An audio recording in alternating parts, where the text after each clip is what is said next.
এই যে জায়গাটি দেখছেন, এটি এখন নেট দুনিয়ায় প্রচুর ভাইরাল। এটি হচ্ছে পুরুলিয়া জেলার বাঘমুন্ডি ব্লকের টুরগা ড্যাম। এই যে দেখছেন ড্যামটি, আশেপাশে পাহাড় ঘেরা, আর এইখানে রয়েছে জল। আমরা আগের বছর গিয়েছিলাম, তখন জল ছিল, মাঠ ছিল না। বর্ষাকালে এই ড্যামটি ভরে যায় জলে, মাঠ আর থাকে না। গ্রীষ্মকাল অবধি মাঠই থাকে। তা এখন পেহেলগাঁও হলেও এক সপ্তাহের মধ্যে কিন্তু এই যে জলে দেখছেন কীরকম হয়ে গেছে, ড্যাম দেখতে পারবেন। কিন্তু সৌন্দর্য সব দিনেই রয়েছে, ড্যাম থাকলেও সৌন্দর্যের অভাব নেই। দেখছেন কত সুন্দর চারিপাশটা লাগছে, পাহাড় ঘেরা, মাঝখানে জল।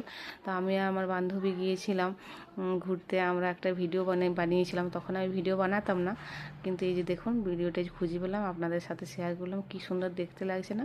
আর এর উল্টো পাশেই রয়েছে একটা রেস্টুরেন্ট, খুব সুন্দর, থাকা খাওয়ার খুব ভালো ব্যবস্থা রয়েছে। আর আশেপাশে দেখুন কি দারুণ লাগছে, জলে ভর্তি রয়েছে আর চারিপাশটা পাহাড়।